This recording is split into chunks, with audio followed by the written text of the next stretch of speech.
This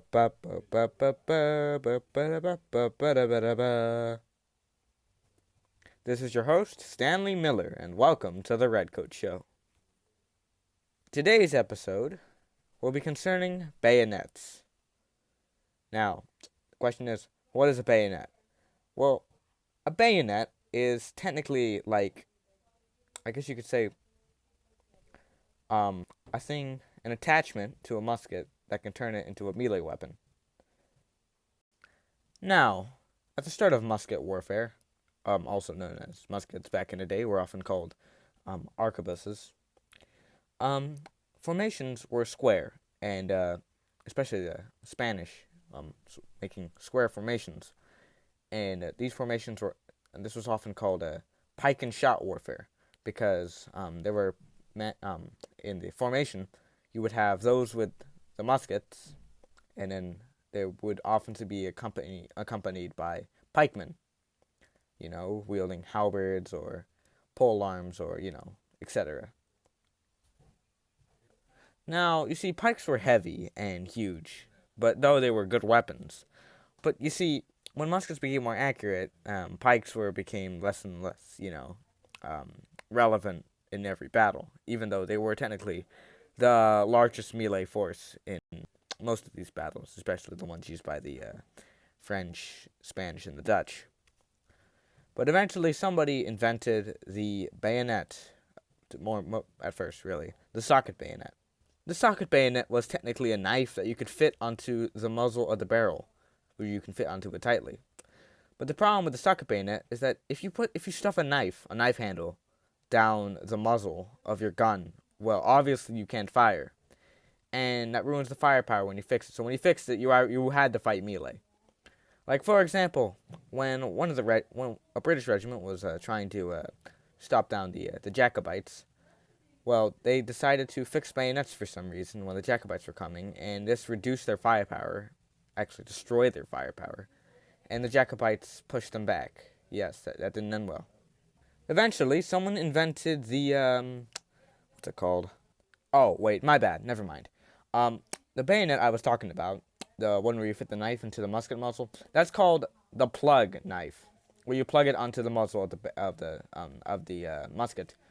And the French were the first people to use these, of course. The one that the British had was just an example. Now, eventually, the socket bayonet, the one I mentioned, which I misspoke, socket bayonet. The socket bayonet was where, they used muskets, right? And they put a little thing poking out the musket, so you could fix the socket bayonet by attaching it technically onto the barrel. So you're not like stuffing it inside the muzzle, you're just attaching it to the end of the barrel. As you can see, this little bump at the end of the barrel here. Fixing the socket bayonet to the barrel, you could fire, and you would have the melee capabilities of, since the rifle, the musket, was already a relatively long weapon, and the bayonet also adding some range, it could be almost as good as a spear. Or, I don't know, maybe as good as a spear. Because this was so effective and, very practical, it became very popular among the nations in Europe. Many armies adopted the socket bayonet, and it seems I need to put a good timeline for this. The bayonet, named after Bayonne, France, originated in the mid-17th century, 1640s, as a plug knife, inserted into musket muzzles, designed to turn infantrymen into pikemen. It evolved through socket designs, 1680s, to allow firing while attached, becoming a key infantry weapon through the Napoleonic Wars, and a psychological last resort weapon in modern ceremonial combat. 17th century origin. Initially, Basques de France used plug bayonets, daggers with handles fitted directly into the musket barrel. These prevented firing the weapon and were hard to remove. Yes. 1671. Louis XIV formally equipped his Fusiliers regiment with plug bayonets. 1680s and 1690s. French engineer Vauban hopefully I pronounced that right, revolutionized the design with the socket bayonet, which utilized a sleeve fitting over the muzzle, allowing the musket to fire when attached. 18th century, 19th century became standard, replacing pikes, allowing infantry to defend against cavalry and engage in melee, e.g., used extensively in the Napoleonic Wars, though often for used extensively in the American Civil War, though for non-combat tasks. But it was also used in the Napoleonic Wars a whole lot. 20th century and modern era. While used in charges during World War I, it became a weapon of last resort in World War II, and later, with modern usage, restricted to psychological impact and ceremonial parades. Types of bayonet. Plug bayonet, earliest type, inserted directly into the barrel. Socket bayonet, triangular or cruciform blade.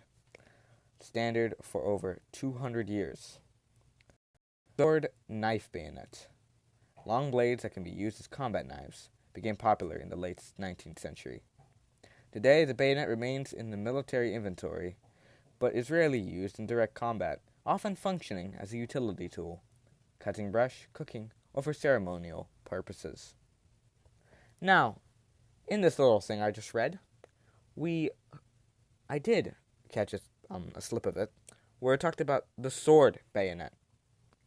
Okay, the sword bayonets are long-bladed, knife-like bayonets designed for mounting on rifles, bridging the gap between sidearms and polearms. Now, of course, just so you know, the Baker rifle, or rifles in particular, are muskets with grooved barrels. Or, yeah, at least that's what the term rifle was back in the day. You see, the problem was Baker rifles were, for some reason, smaller than regular muskets. And when I mean smaller, I mean a bit shorter.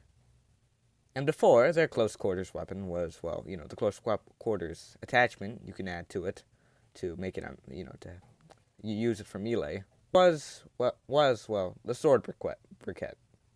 Now, because the musket is longer and bigger than the rifle, they made the sword briquette longer than the bayonet, so that, the range, so that the musket won't have there won't be disadvantages with the Baker rifle, and that they can have a fair range over melee.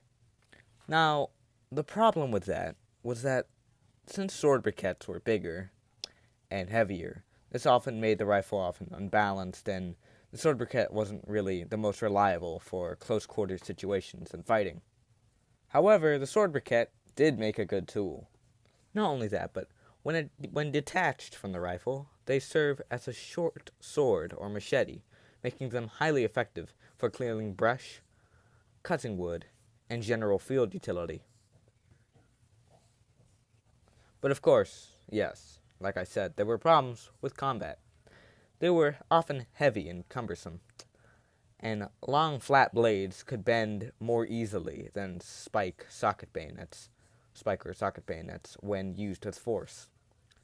They could make the rifle muzzle heavy, affecting balance in close quarters combat. They were more expensive and complex to produce than simpler spike-type bayonets. Since bayonets were so popular and there were a lot of military orders back in the day, and you couldn't even fire your gun unless given an order, obviously there was an order for bayonets, to fix bayonets, of course, which technically was, in English, is fix bayonets. Now, of course, maybe the other countries might have had a different order, but they all at least had some kind of order on how you're supposed to when you're supposed to fix your bayonet. But when it came to the British, no, the British also had fixed bayonets, but especially for like the skirmishers with the rifles, they made it to fixed sword, because back in the day, before when they had sword bayonets to fix on their rifles, and they wanted to fight melee, they had to fix the sword bayonet on their technically sword briquette on their Baker rifles. But eventually in 1815, they made socket bayonets for the Baker rifles. In fact, bayonets were so good and were such a good idea that bayonets are actually still used today, though not as often as it used to be. Normally for parade and psychological purpose. Like, for example, it is said that prisoners are less likely to prisoners and captives are less likely to try and escape when they're when the captive when the wait, what do you call it, when the capture, is that even a word, has a bayonet on its gun, because I mean, do you want to be stabbed by a bayonet? No. But for practical use, it's used sometimes, but not but rarely, very rarely. Since nowadays, most combat nowadays is long ranged, like sniper rifles, drones, planes, like even the submachine gun is dying out. All right, guys, I hope you learned a lot in this episode. This is your host, Stanley Miller. I hope you love this, and yeah, goodbye. This is your host, Stanley Miller. And this is the end of this episode. Ba ba ba ba ba ba ba ba ba ba ba ba ba.